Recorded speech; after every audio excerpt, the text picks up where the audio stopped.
আমার হিন্দু দাদা ভাইয়েরা কিছুদিন আগে কি স্লোগান দিছিল দেখো, গো মাতা কে জয় জয় শ্রীরাম।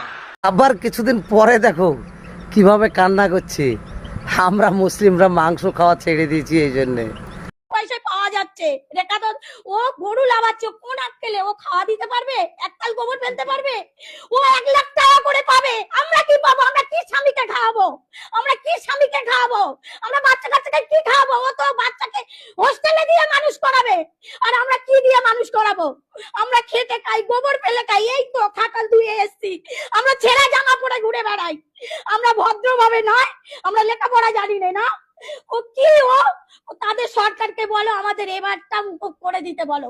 কেনে কান্নার দিনটা তোমরাই ডেকে এনেছো, এই জন্যে কাঁদতে থাকো আর গরু পুষতে থাকো।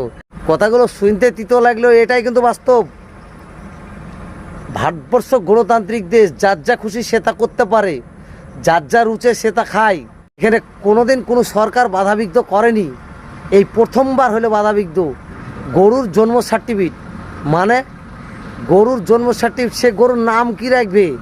আর নাম বললে তো সে উত্তর দিতে পারবে না, কিভাবে জন্ম সার্টিফিকেট বানাবে? গরুর জন্ম সার্টিফিকেট করে 14 বছর পালার পরে বিক্রি করতে বলছে। 14 বছর পরে গরুটা অখাদ্য হয়ে যায়, আর সেই অখাদ্য খাবার আমাদের মতো মুসলিমরা খাবে না।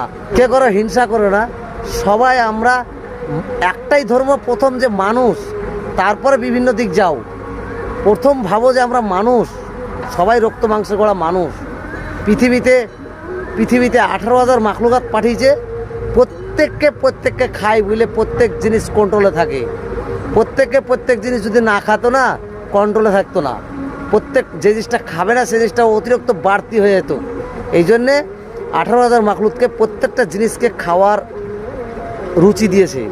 প্রত্যেককে খায়। বিড়াল এঁদুর মেরে খায়, এরকম মানে প্রত্যেকে খায়। কথাগুলো বলে যদি কিছু বুঝাইছি মনে হয়, তাহলে প্রচুর পরিমাণে ভিডিওটা শেয়ার করে দিও, প্রত্যেককে দেখার সুযোগ করে দিও।